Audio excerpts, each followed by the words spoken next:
യുദ്ധച്ചൂടിൽ ആളിക്കത്തുകയാണ് Iran. എന്നാൽ ആഗോള സൈനികാധിപത്യത്തിന്റെ അപ്രമാദിത്വം അവകാശപ്പെടുന്ന അമേരിക്കൻ സാമ്രാജ്യത്വത്തിന് നേരെ ഇറാന്റെ പ്രത്യാക്രമണങ്ങൾ കനത്ത ആഘാതമാണ് ഏൽപ്പിച്ചിരിക്കുന്നത്.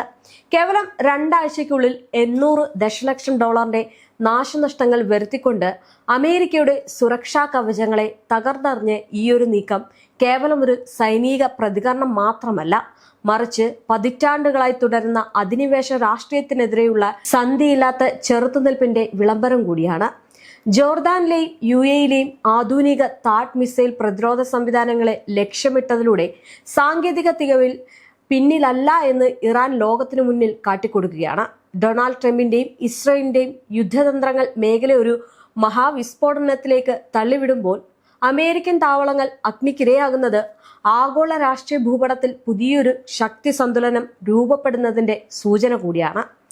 കോടികൾ ചെലവഴിച്ച് നിർമ്മിച്ച റഡാർ സംവിധാനങ്ങൾ വെണ്ണീറാകുമ്പോൾ അത് കേവലം സാമ്പത്തിക നഷ്ടമല്ല, മറിച്ച് അമേരിക്കയുടെ അധികാര ഗർവിനേറ്റ തിരിച്ചടിയാണ്.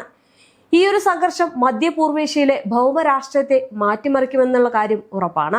മധ്യപൂർവേഷ്യയിലെ അമേരിക്കൻ സൈനിക താവളങ്ങളുടെ സുരക്ഷാ കവചമായിരുന്ന താഡ് മിസൈൽ പ്രതിരോധ സംവിധാനങ്ങൾ ഇറാന്റെ കൃത്യമായിട്ടുള്ള ആക്രമണത്തിൽ തകർന്നടിയുന്നത് പെന്റഗണിനെ സംബന്ധിച്ചിടത്തോളവും അപ്രതീക്ഷിതവും വിനാശകരവുമായിട്ടുള്ള തിരിച്ചടിയാണ്. ഏകദേശം 485 ദശലക്ഷം ഡോളർ വിലമതിക്കുന്ന AN/TPY-2 റഡാർ സിസ്റ്റമാണ് ജോർദാനിലെ സൈനിക താവളത്തിൽ വെച്ച് പൂർണ്ണമായിട്ടും തകർക്കപ്പെട്ടത്. ഈ ബാലിസ്റ്റിക് മിസൈലുകളെ വരെ അകലം വെച്ച് തന്നെ തിരിച്ചറിയുവാനും തകർക്കുവാനും ശേഷിയുള്ള സംവിധാനം മേഖലയിലെ അമേരിക്കൻ സൈന്യത്തിന്റെ കണ്ണും കാതും ആയിട്ടാണ് കണക്കാക്കപ്പെട്ടിരിക്കുന്നത്. റഡാർ സംവിധാനത്തിന് നേരിട്ട ഈ ഒരു ആഘാതം ജോർദാൻ, UAE തുടങ്ങിയ രാജ്യങ്ങളിലെ വ്യോമ പ്രതിരോധ നിരയെ അസംബന്ധമാക്കി എന്ന് തന്നെ പറയാം. ഈ ഒരു ആധുനിക റഡാറുകൾ ലക്ഷ്യം വെച്ചതിലൂടെ ഇറാൻ വളരെ കൃത്യമായിട്ടുള്ള ഒരു സന്ദേശമാണ് നൽകുന്നത്. എത്ര വലിയ സാങ്കേതിക വിദ്യ ഉപയോഗിച്ച് മറച്ചു വെച്ചാലും അമേരിക്കയുടെ തന്ത്രപ്രധാനമായിട്ടുള്ള ആസ്തികൾ സുരക്ഷിതമല്ല. ജോർദാനിലെയും UAE-യിലെയും താവളങ്ങളിൽ പുകയുന്ന ഈ റഡാർ ഭാഗങ്ങൾ അമേരിക്കൻ ഇന്റലിജൻസിന്റെ വീഴ്ച കൂടിയാണ് വെളിവാക്കുന്നത്. ഒരു താഡ് റഡാർ സിസ്റ്റം തകരുമ്പോൾ അത് മാറ്റി സ്ഥാപിക്കുക എന്നത് സാമ്പത്തികമായിട്ട് മാത്രമല്ല, സാങ്കേതികമായും വലിയ വെല്ലുവിളിയാണ്. ഈ ഒരു പ്രതിസന്ധി എന്ന് പറയുന്നത്, അല്ലെങ്കിൽ ഈ പ്രതിസന്ധിയെ മറികടക്കാൻ ദക്ഷിണ കൊറിയയിൽ നിന്ന് വരെ താഡ് ഘടകങ്ങൾ മിഡിൽ ഈസ്റ്റിലേക്ക് എത്തിക്കാൻ അമേരിക്ക ഇപ്പോൾ നിർബന്ധിതരായിരിക്കുകയാണ്. സാമ്രാജ്യത്വ ശക്തികളുടെ സൈനിക ഗർവിനേറ്റ ഈയൊരു പ്രഹരം മേഖലയിലെ യുദ്ധഗതിയെ തന്നെ മാറ്റിയെഴുതാൻ പോകുന്ന ഒരു കാര്യമാണ്. ഇനി മധ്യപൂർവേഷ്യയിലെ അമേരിക്കൻ സൈന്യത്തിന്റെ ഏറ്റവും സുരക്ഷിതമായിട്ടുള്ള കോട്ടകളായി കണക്കാക്കപ്പെട്ടിരുന്ന കുവൈറ്റിലെ അലി അൽ സലേയും, ഖത്തറിലെ അൽ ഉദൈദ്, സൗദി അറേബ്യയിലെ പ്രിൻസ് സുൽത്താൻ എയർബേസ് എന്നിങ്ങനെ ഇറാന്റെ മിസൈലുകളുടെയും ഡ്രോണുകളുടെയും നിരന്തരമായ ലക്ഷ്യങ്ങളായി മാറിക്കഴിഞ്ഞിരിക്കുകയാണ്. ലോകത്തിലെ തന്നെ ഏറ്റവും വലിയ സൈനിക താവളങ്ങളിൽ ഒന്നായ ഖത്തറിലെ അൽ ഉദൈദിൽ പോലും ഇറാന്റെ ആക്രമണം കൃത്യമായിട്ട് പതിക്കുന്നത് അമേരിക്കയെ ഞെട്ടിച്ചിരിക്കുകയാണ്. ഇതിലും പ്രധാനമായിട്ടുള്ള വസ്തുത, ഈ ഒരു ആക്രമണങ്ങളിൽ ഒരിക്കൽ പോലും സംഭവിക്കുന്ന ഒന്നല്ല എന്നതാണ് BCC വേരിഫിക്കേഷന്റെ സാറ്റലൈറ്റ് ചിത്രങ്ങൾ വ്യക്തമാക്കുന്നത്. ഓരോ താവളങ്ങളെ തന്നെ ഒന്നിലധികം തവണ കൃത്യമായിട്ട് ലക്ഷ്യമിടാൻ ഇറാൻ സൈന്യത്തിന് സാധിക്കുന്നുണ്ട് എന്നതും ഇതിൽ നിന്ന് മനസ്സിലാക്കാം.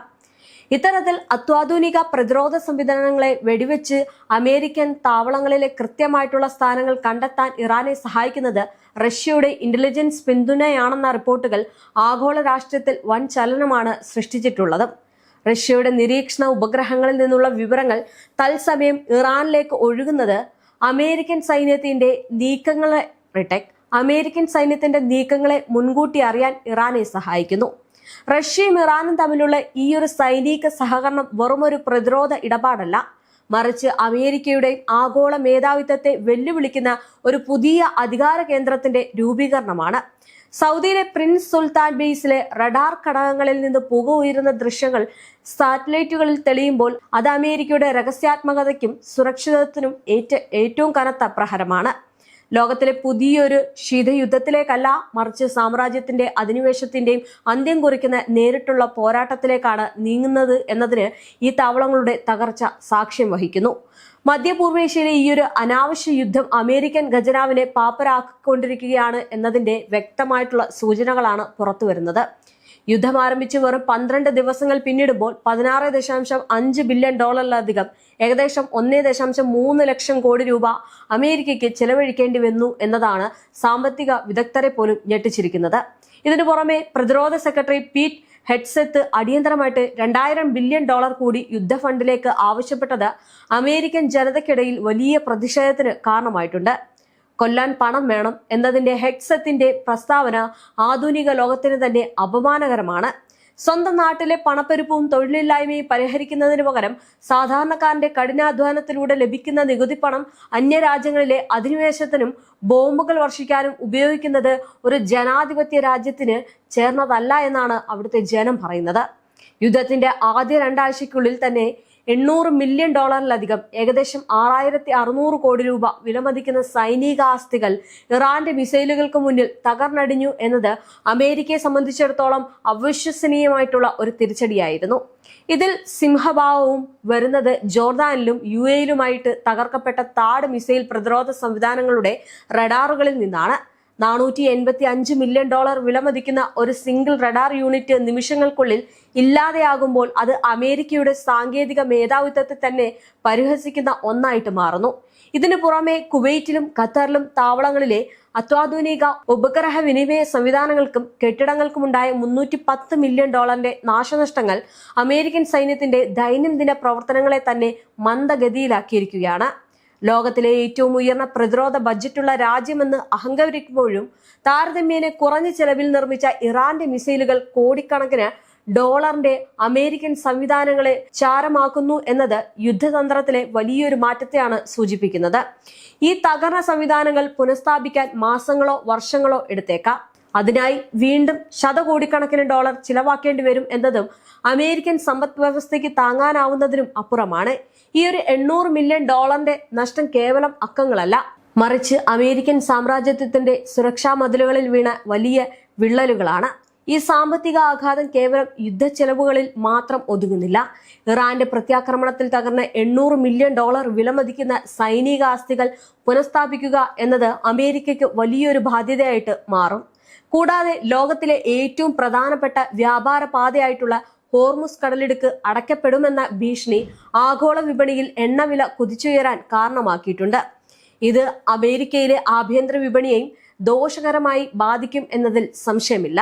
ഇസ്രായേലിന്റെ താൽപര്യങ്ങൾ സംരക്ഷിക്കാൻ വേണ്ടി നടത്തുന്ന ഈ യുദ്ധം അമേരിക്ക ഒരു വലിയ സാമ്പത്തിക മാന്ദ്യത്തിലേക്ക് തള്ളിവിടുമെന്ന് ഉറപ്പാണ്. വിയറ്റ്നാമിലും അഫ്ഗാനിസ്ഥാനിലും സംഭവിച്ചതുപോലെ തന്നെ മറ്റൊരു വലിയ പരാജയത്തിലേക്കും സാമ്പത്തിക തകർച്ചയിലേക്കുമാണ് അമേരിക്ക നീങ്ങിക്കൊണ്ടിരിക്കുന്നത്. ഇതിനിടയിൽ ഇറാന്റെ ഇസ്ലാമിക് റെവല്യൂഷണറി ഗാർഡ് കോർപ്പസ് പുറത്തുവിട്ട ഏറ്റവും പുതിയ മുന്നറിയിപ്പ് അന്താരാഷ്ട്ര ശ്രദ്ധ പിടിച്ചുപറ്റിയിരിക്കുകയാണ്. ഇറാന്റെ നിയന്ത്രണത്തിലുള്ള ദ്വീപുകളെ ചുറ്റിപ്പറ്റിയുള്ള സംഘർഷങ്ങൾ ശക്തമാകുന്നതിനിടെ UAE-യിലെ റാസ് അൽ ഖൈമ മേഖലയിലെ ലക്ഷ്യമാക്കി അസാന്നമായിട്ടുള്ള ആക്രമണങ്ങൾ ഉണ്ടാകുമെന്ന മുന്നറിയിപ്പാണ് IRGC നൽകിയത്. സമീപ ഭാവിയിൽ ഈ ഒരു പ്രദേശം ഒരു പ്രധാന ലക്ഷ്യമായിട്ട് മാറാൻ സാധ്യതയുണ്ട് എന്നും അതിനാൽ അവിടെ താമസിക്കുന്നവർ ഉടൻ തന്നെ സുരക്ഷിത സ്ഥലങ്ങളിലേക്ക് മാറണമെന്നും സംഘടന ആവശ്യപ്പെട്ടത് പ്രദേശവാസികളിൽ വലിയ ആശങ്ക സൃഷ്ടിച്ചിട്ടുണ്ട്.